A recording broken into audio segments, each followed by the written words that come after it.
Você acha a história chata? É porque você nunca achou alguém que soubesse contá-la. Este é o Win História.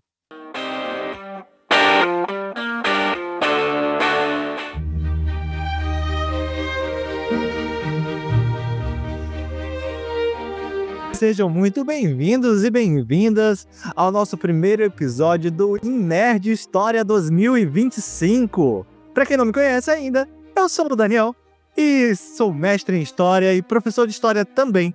Hoje nós estaremos aqui falando a respeito de um tema que cai muito nos assuntos do 8º ano do Fundamental e do 2º ano do Médio, a Grande Revolução Puritana. Dentro das revoluções inglesas, essa é a primeira que antecede mesmo o novo estilo de governo inglês. Então, primeiramente, para iniciar esse debate sobre os conceitos revolucionários, precisará ouvir um podcast que estaremos disponibilizando lá no História Podcast, que é o outro canal dos nossos podcasts daqui do nosso portal. Então, daremos início à nossa Revolução Inglesa.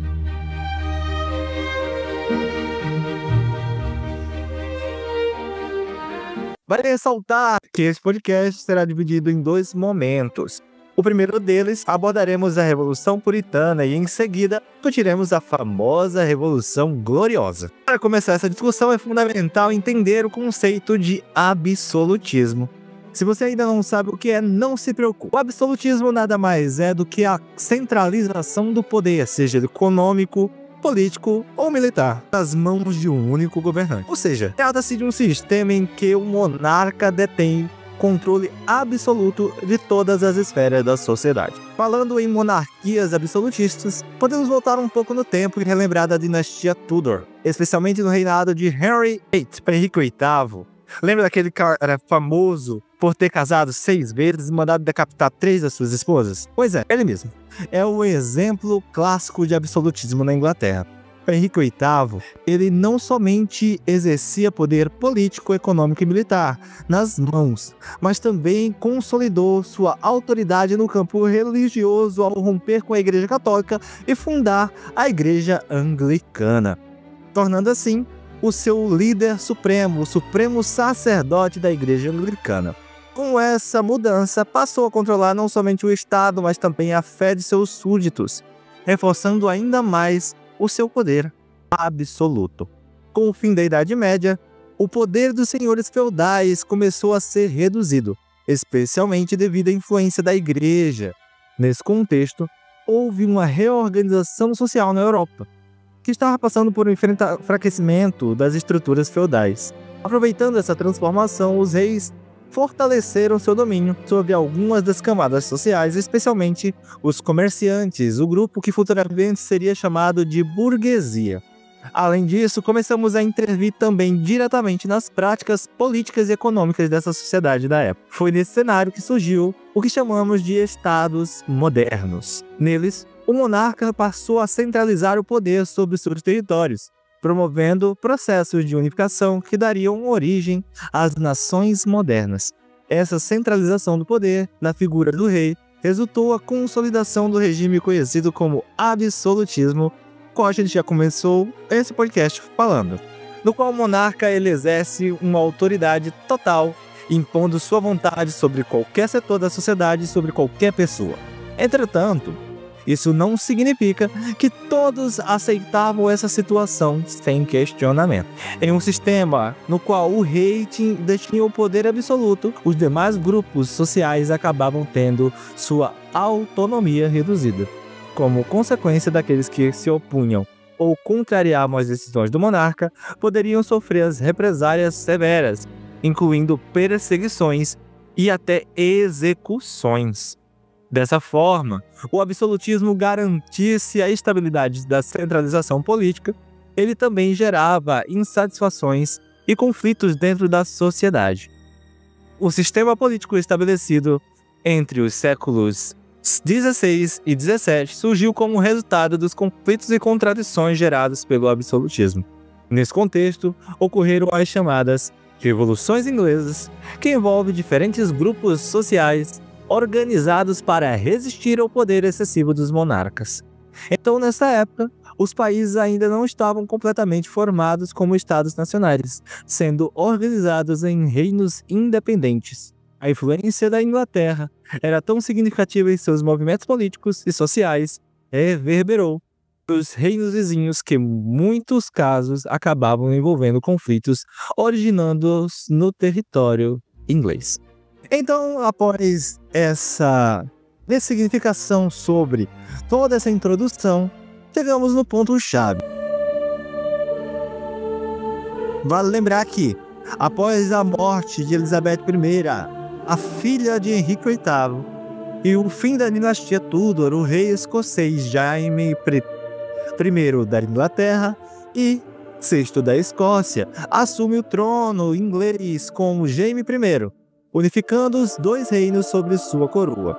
Neste processo, que resultou na formação do que futuramente seria conhecido como Reino Unido, composto por País de Gales, Inglaterra, Escócia e, a posteriori, a Irlanda do Norte. Então, meu querido ouvinte, a sociedade inglesa da época estava dividida basicamente em 3 grupos sociais, um resquício da estrutura medieval: o clero, a nobreza e o povo.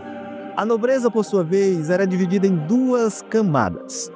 A alta nobreza, composta por indivíduos detentores de inúmeros privilégios e títulos nobiliárquicos, como duques, duquesas, marqueses, marquesas, entre outros tantos que você provavelmente já ouviu falar.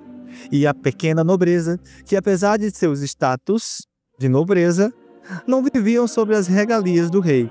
Muitos desses nobres residiam em áreas que não eram urbanas, distante da corte, e tinham uma participação bem limitada. Então, durante o governo de Elizabeth I, teve início a chamada política do cercamento de terras. Esse processo marcou a transição do uso das terras rurais, que antes era de uso comum, para a propriedade privada. Isso significava que as terras passariam a ser cercadas e comercializadas, consolidando a posse privada e progressivamente transformando o acesso da terra em um privilégio exclusivo, do que impactou profundamente a estrutura social e econômica da Inglaterra. Após a morte de Elizabeth, a dinastia Tudor chega ao fim e o trono é assumido por seu primo de 3º grau, o rei James VI da Escócia. Se tornou o primeiro, como a gente já falou, dando início assim ao que chamamos no período inglês de dinastia Stuart. Desde o início do seu reinado, Jaime reforçou a centralização do poder, seguindo o legado absolutista de Elizabeth.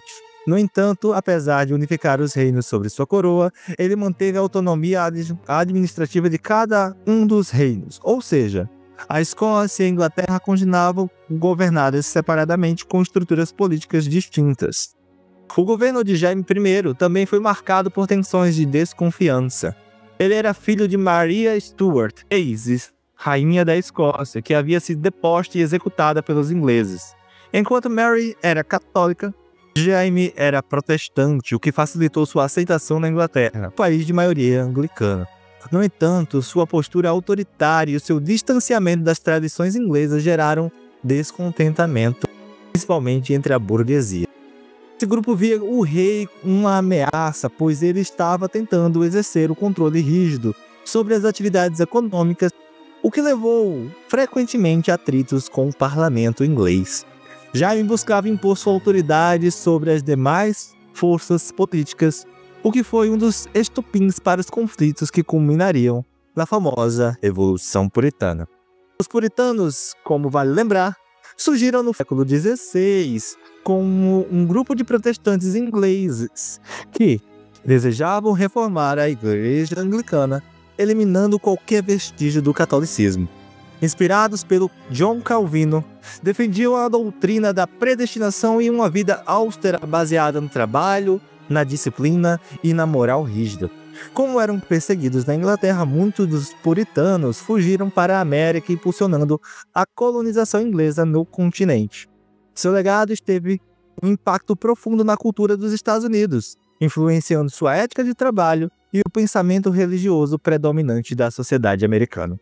Após a morte de Jaime I, seu filho, Charles I, assume o trono rapidamente e demonstrou sua intenção de continuar as políticas centralizadoras do pai. No entanto, as suas primeiras medidas geraram grande insatisfação, porque é algo que a gente sabe muito bem como é complicado aqui no Brasil. O cara vai lá e aumenta os impostos. Esse é sempre um ponto de tensão. Mais imposto. Então, essa decisão afetou diretamente os negócios da burguesia e dos proprietários de terra, que além de terem sido implementada, essa lei, vale ressaltar, ela foi implementada sem a autorização do parlamento inglês. Então, diante desse descontentamento crescente, em 1640, Charles I decide convocar o parlamento para tentar conter essa crise. No entanto, os parlamentares rejeitaram suas propostas, o que levou o rei a agir com birra e dissolver o parlamento. Essa atitude radical intensificou conflitos entre a monarquia e o parlamento, principalmente devido às divergências religiosas. Um lado estavam os católicos e os anglicanos, e o outro, os puritanos. Para piorar ainda mais essa situação, Carlos I era casado com a princesa católica francesa e tentou impor práticas religiosas que favorecessem o catolicismo, o que gerou forte oposição aos calvinistas. Coitados puritanos, né?